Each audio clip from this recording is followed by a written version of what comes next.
Membro Parlamento Nacional preocupa com transferência subsídio para Programa Nacional de Desenvolvimento Suku, nebela ter procedimento.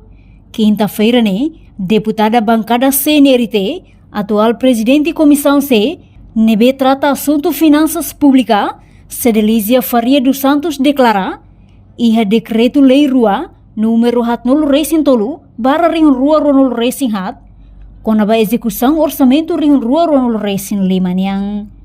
Iha mos diploma ministerial ring rua ronol racing hat, com a procedimento transferência pública, ba PNDES niang, mai be mosu compatibilidade, ba ação decreto-lei, ho diploma ministerial ne.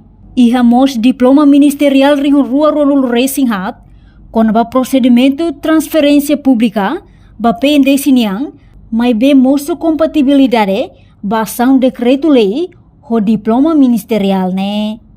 Também, hanesam presidente povo e Parlamento Nacional, nehusuba Ministério Finanças no Ministério Administração Estatal, atu hareba lei legislativa rua, no ne labela fo impedimento ba iha município. Ministro ini awakara kuliah kona ba transferência e subsídio ba PNDES nian. Ita iha lei rua ita nia decreto lei número 43/2024 ne bema kuliah kona ba execução OZE 2025 nian. Iha mos diploma ministerial ida o número 66/2024 diploma nemos kuliah kona ba procedimento transferências públicas ba PNDES nian. Agora iha compatibilidade ba ação ba decreto lei ho diploma ministerial idane. Agora iha decreto lei ni atete katak ita sobele halo transferência 25% tia depois mo halo tan.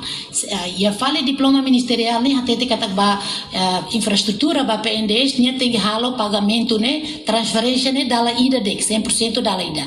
Agora se sira aplica diploma ministerial ne diploma ministerial ne si hang malo ho decreto lei execução idane. Também mak sira cada vez sai ela impedimento ba sira ia município ami huso ba Ministério Finanças hatu turha moto fale ka Ministério Administração Estatal hatu hare ba lei rua idane legislativa rua idane ita tente katak diploma ministerial la asli o decreto lei e ami huso mos hatu hare kona ba lei leo ne bema aprova ona então ba decreto do governo o decreto lei o diploma ministerial serne hatu hang malu para la bele ia contra ida selo contra fefalida selo la os de ba lei rua ne me ami huso para lei serne bema halo na aprovação e alteração governo Ministério de Justiça, Serviço Ministério competente terceiro para a bele halo ter alinhamento ba lei serne para la bele interleida lei selo bele hang mal ferfali.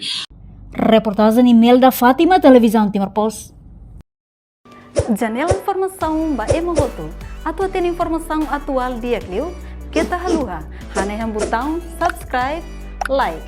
Halo comentário no fahe tutang ba media sosial hotu.